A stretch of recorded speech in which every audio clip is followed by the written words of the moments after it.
Très bien, aujourd'hui, nous avons entamé notre deuxième round de discussion, de conférences, discussions et débats. Aujourd'hui, ça en partenariat avec la société Engie qui est membre de la fédération. Donc le sujet d'aujourd'hui, c'est l'accélération de la transition énergétique à bas carbone. Donc c'est un sujet qui a été évoqué pendant la COP28. Le Maroc a participé à cette conférence en donnant un petit peu la position du Maroc, c'est-à-dire l'accélération des énergies renouvelables, avec bien sûr l'introduction de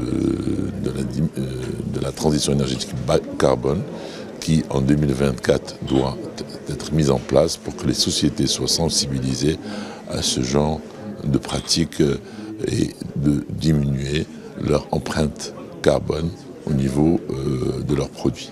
Loïc Hegerthuber, directeur régional d'Engie Afrique du Nord.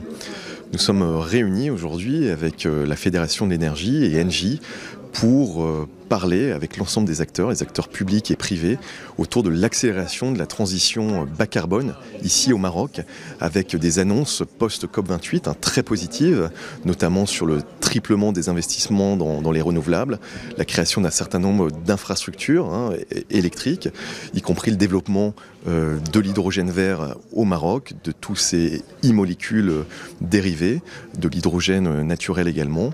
Et donc cette journée, c'est vraiment l'occasion d'échanger tous ensemble pour voir comment accélérer, comment passer à la vitesse supérieure pour le bien des populations, pour le bien de l'environnement et donc pour la prospérité, l'avenir économique du Maroc. Oui, bonjour, je suis Moustapha Labrak, secrétaire général de la Fédération de l'énergie.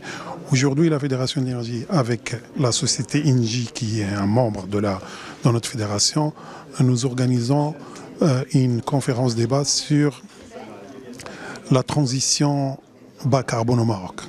Vous savez, aujourd'hui, après le COP28 et bien au-delà, la décarbonation de façon générale devient un must pour toutes les économies mondiales. Et le Maroc